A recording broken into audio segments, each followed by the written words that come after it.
देश की राजधानी दिल्ली के LNJP अस्पताल में अब तक विदेश यात्रा से लौटे कुल 12 लोगों को अस्पताल में भर्ती करा दिया गया है। आज 4 नए मामले सामने आए हैं और कल तक ये संख्या 8 थी। आज आए 4 नए मरीजों में से 2 की RT-PCR रिपोर्ट पॉजिटिव आई है और 2 में कोरोना के लक्षण मिले हैं। इन दोनों का टेस्ट कराया जा रहा है। सभी चारों के सैंपलों को जीनोम सीक्वेंसिंग के लिए भेजा जाएगा। पिछले 8 सैंपल पहले ही जीनोम सीक्वेंसिंग के लिए लिए जा चुके हैं। आज पाए गए 4 संदिग्धों में से 2 UK से, 1 फ्रांस से और 1 नीदरलैंड से आए हैं। दिल्ली के स्वास्थ्य विभाग ने LNJP अस्पताल को कोविड-19 के नए ओमिक्रॉन से पॉजिटिव पाए जाने वाले मरीजों के लिए इलाज के लिए समर्पित सुविधा के रूप में नामित किया है। अस्पताल को ऐसे मरीजों को क्वारंटीन करने और उनका इलाज करने के लिए वार्ड चिन्हित किया गया है। वहीं दिल्ली की केजरीवाल सरकार ने कोरोना के नए स्वरूप ओमिक्रॉन की संभावित खतरे से निपटने के लिए कमर कस ली है। दिल्ली सरकार ने इसके लिए ऑक्सीजन युक्त 30,000 बिस्तर तैयार किए हैं और ऑक्सीजन की आपूर्ति और भंडारण सुविधाओं को भी बढ़ाया है। वहीं महाराष्ट्र के स्वास्थ्य मंत्री राजेश टोपे ने बताया है कि महाराष्ट्र में ओमिक्रॉन के संदिग्ध मरीजों की संख्या अब बढ़कर 28 हो चुकी है। उन्होंने बताया कि हाई रिस्क देशों से भारत लौटे जिन लोगों की रिपोर्ट पॉजिटिव पाई गई है और उनके संपर्क में आए लोगों की टेस्ट कर उनके सैंपल जीनोम सीक्वेंसिंग के लिए भेजे गए हैं। वहीं भारत की बात करें तो कोरोना के खतरनाक ओमिक्रॉन वेरिएंट ने यहां दस्तक दे दी है। कर्नाटक में 2 लोगों में नए वेरिएंट मिले हैं। राज्य के स्वास्थ्य मंत्री डॉक्टर के सुधाकर ने कहा है कि संक्रमितों में एक की उम्र 66 साल है और दक्षिण अफ्रीकी नागरिक है, वहीं दूसरा 46 साल के डॉक्टर है।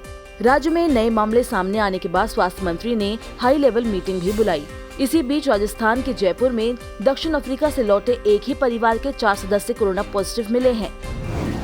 देश में कोरोना वायरस की बात करें तो पिछले 24 घंटे में 9,216 नए केस सामने आए हैं। रिकवरी रेट की बात करें तो ये 98.35% है। पिछले 24 घंटे में 8,612 लोग ठीक हुए हैं। अब तक कुल 3,40,45,666 लोग ठीक हो चुके हैं।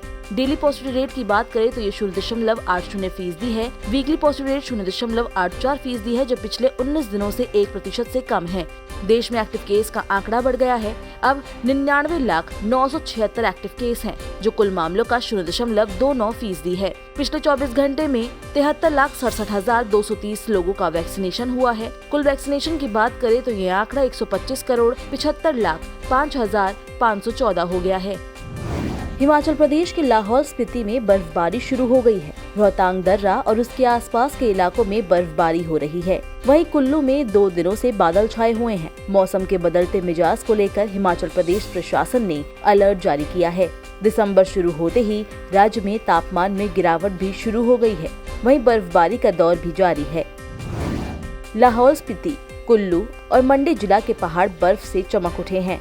पहाड़ों में बर्फ की सफेद चादर से पहाड़ ढक गए हैं। मौसम विभाग के अलर्ट के बाद लाहौल स्पीति प्रशासन भी सचेत हो गया है। दरअसल लाहौल स्पीति के दारचा, जिंगजिंगबार, बारालाचा दर्रा, काजा मंडल, पटसेऊ समेत रोहतांग दर्रा में लगातार बर्फ गिर रही है। इस वजह से तापमान में भी भारी गिरावट आई है। मौसम विभाग के अनुमान के मुताबिक 6 दिसंबर तक बर्फबारी और बारिश की आशंका है। मौसम में हो रहे इस बदलाव को देखते हुए पर्यटकों और स्थानीय लोगों से ऊंचाई वाली जगहों पर जाने से बचने की अपील की गई है। वहीं उत्तराखंड में मौसम का मिजाज एक बार फिर बदल गया है। पहाड़ से लेकर मैदान तक मौसम खराब बना हुआ है। सुबह की शुरुआत कई इलाकों में कोहरे के साथ हुई।